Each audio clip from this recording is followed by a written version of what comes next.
Hello and welcome to Arvada Insights. I'm Arvada Mayor Marc Williams. I am very excited about today's guest. Not only do we share the same name, although you can't spell it right, we do share a passion for the city of Arvada. Please welcome to Arvada Insights, City Manager Mark Deven. Thank you, Mayor. Mark, it's great to have you here. You've been here 9 months. Talk to us a little bit about what those 9 months have been like. Well, in a word, they've been awesome. Arvada is a very dynamic community with interested and engaged citizens, people that roll up their sleeves and work with the city council, with the staff on various kinds of projects and issues. We have lots of boards and commission members who are very engaged and busy with things. We have folks that we can rely on to help us on community problems. We have I think the relationship between staff and the city council is in an excellent state right now. And we have great employees. We have people who are fiercely proud to work for the city of Arvada, and I'm pleased to be part of it. Well, we're thrilled to have you here. We did a nationwide search to find our next city manager after Craig Koshin had been with us for 25 years in 2 separate stints. And that national search led us to you in California. Right. Talk to us a little bit about California. We've heard lots about what's gone on out there. How'd that experience prepare you to come to Arvada, Colorado? Well, I had 30 years of local government experience in California, and I would say that all of that has been very good. I learned some excellent lessons in California, some innovative work practices and ways of managing local government services. I will say that the 7 years in city management, and in particular the last 4 years as city manager of Woodland, California, were certainly very challenging. We were working our way through the impacts of the recession, and I had to take a lot of measures to keep ourselves fiscally solvent.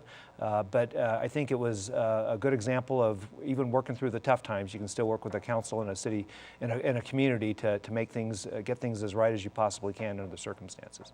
Mark, you have a bit of a sports background to you, and I know you love sports. And being a city manager is sort of like being a manager or a coach. What is about your management style? Well, I actually sum up my management style based on 4 principles. The first is strategic planning, which really requires the city manager and the staff to work well with the city council and really establish what some of the 5 or 6 or so major priorities and goals are, and then get agreement that we're going to work on those goals in order to address the needs of the community. Second would be long-term financial planning, where we really just allocate the resources to make sure that we achieve those goals on behalf of the community. Third is performance management, and I know we're going to talk about performance-based budgeting a little later in this interview, so I'll keep my comments short, but it's basically establishing how we know whether or not we're achieving success. And then the final principle is accountability, making sure that we own the results that we are responsible for and stand up to the community and to the city council to let everyone know what we've done, what we've accomplished.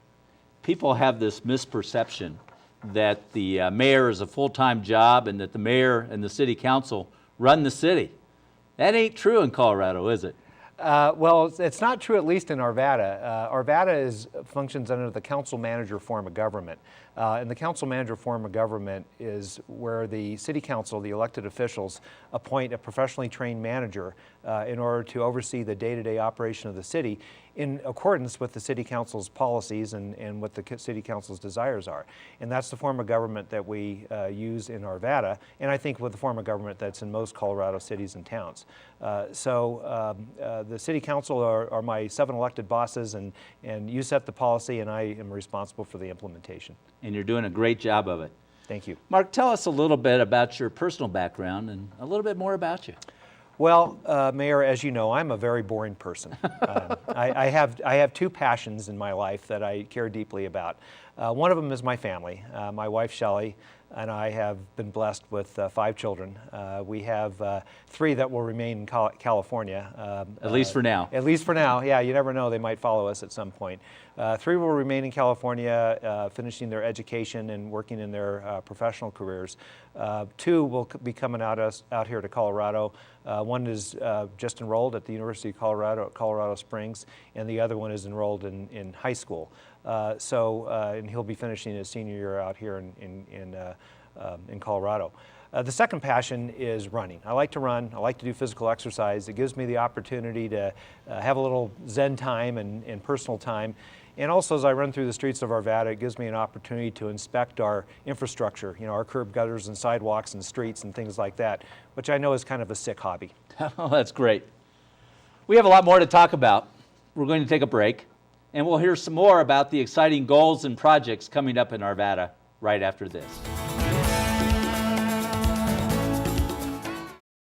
Parks, recreation, street repairs, police protection. These are just some of the things provided by the City of Arvada, and the money comes largely from your sales tax dollars. So when you shop for groceries, clothing, gifts, and other goods and buy in Arvada, you're giving a gift to your own community. Please think before you buy. Invest in your community, shop Arvada, and keep your dollars working right here at home, where you and your family can benefit. A message brought to you by the City of Arvada. Welcome back to Arvada Insights. I'm your Mayor, Marc Williams. I'm still here with Arvada City Manager Mark Deven, and we're going to talk a little bit more about what's going on in our great city. Mark, when we interviewed you for this job, you came to us with this concept of 10-year budgeting. What the heck is that all about? Well, 10-year planning is for each of our major funds is simply a situation where we look at our budgeting decisions from a long-term perspective. For example, if we make a decision to build a park, we have to look at the long-term cost of that park over time. We have to make sure that we have enough money to pay for the people who are going to maintain the park, the equipment that's required to keep the park up to date, and the replacement of furnishings and things like that. And so we have to assume that over time in our 10-year financial plan. And if we can't afford to build the park because we can't afford to operate and maintain it, then we have to contemplate whether or not we should build it. And if we decide we should build it, then we might have to make some other change in the future in order to make sure that we can afford the park. So basically, it's a long-term look at the financial decisions that we're making in the present day. In addition, it also gives us the opportunity, us being the staff and council, the opportunity to talk about what our priorities are and what we really need to do for the future. And so that's something that I think is also important with 10-year planning. And it seems to be working out really well for us. CIP, capital improvement projects. What are some of the exciting projects that are coming down the pipeline for us? Well, Arvada has just got a lot of capital improvements down the pipeline. In fact, we have about $50 million of capital improvements that are in the pipeline right now. And as you know, Mayor, we just presented our first 10-year CIP where we had another $267 million that we projected over the next 10 years. Some of the things that we're in the process of working on right now are the transportation improvements associated with the Gold Line at each of our 3 major stops along the Gold Line, Sheridan, Old Town, and Kipling Ridge. The City Council's made neighborhoods a priority. So one of the things that we're working on are the crossings at the railroad crossings where we put in the raised medians, and those are called quiet zones, so that when the train passes through those at-grade crossings, they don't have to sound their horn in the middle of the night and wake people in the neighborhoods up. So that's important for neighborhood revitalization. We also are reinvesting in our parks and building new parks and improving our trails. For example, we just got through building the hills at Stanley Lake Park and the community garden there, which a lot of people are using. And also the Arvada Center, we're replacing the seats. And those seats, I think, had been there since the building was built. Since day one. Since day one. And so we're replacing those seats. We got a lot of use out of them, and that's a good thing. That's great. And there's been a lot of seats in those seats, and boy, we're so proud of that Arvada Center for that. Absolutely. Mark, another thing that you talked about in your interview process and that you pledged to implement was performance-based budgeting. You know, for us neophytes, what is performance-based budgeting? Well, performance-based budgeting requires us, the staff, to define what it is that we're going to achieve with each and every program and service that we offer. We have to put together an outcome statement, a goal statement, and then we have to define performance measures that will know whether or not we're achieving success. In my opinion, performance-based budgeting is the foundation of building a responsive, effective, and efficient local government organization. It gives us the ability to measure ourselves and collect data so that we can look at the best of the best that's out there, the best of the best in the private sector and the public sector in whatever chosen field, law enforcement or construction or whatever it might be, and compare ourselves to the best so that we encourage innovation and improvement all along the way. Yeah, that's absolutely wonderful. What do you see as the biggest challenges that we have facing us in the next 10 years, Mark? Well, in general, the biggest challenges that are facing us are the fact that we live in a community and a society that's constantly changing. One example of that is the fact that we know Jefferson County is aging, growing older.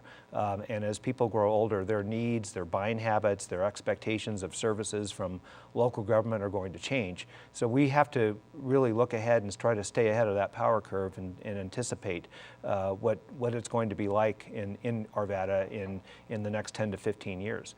We also have to look at growth. We know that our northwest area is likely going to continue to grow. We need to stay ahead of the curve in terms of transportation planning and make sure that we don't have any unwanted impacts of growth, such as traffic congestion. Right. We also need to make sure that we're getting through this recessionary period that we've been in. The trends are positive, and that's a good thing, but we need to make sure that we continue to monitor the trends and be able to react quickly if the trends go the other way. Well, Mark, you talked a little bit about running and your passion for running. You have certainly hit the ground running here in the city of Arvada. You have developed, I think, a great rapport with our citizenry. You're working great with the city council. You and I have the great fortune of getting together every Monday morning for breakfast, where we talk about what we need to talk about and the issues facing our great city, and then, you know, what's going to come up at the upcoming city council meeting. And you have been a true welcomed asset to our great city of Arvada. Thank you for that. Thank you very much, Mayor. I'm Arvada Mayor Mark Williams. Thank you for watching another edition of Arvada Insights. And yes, that's a wrap.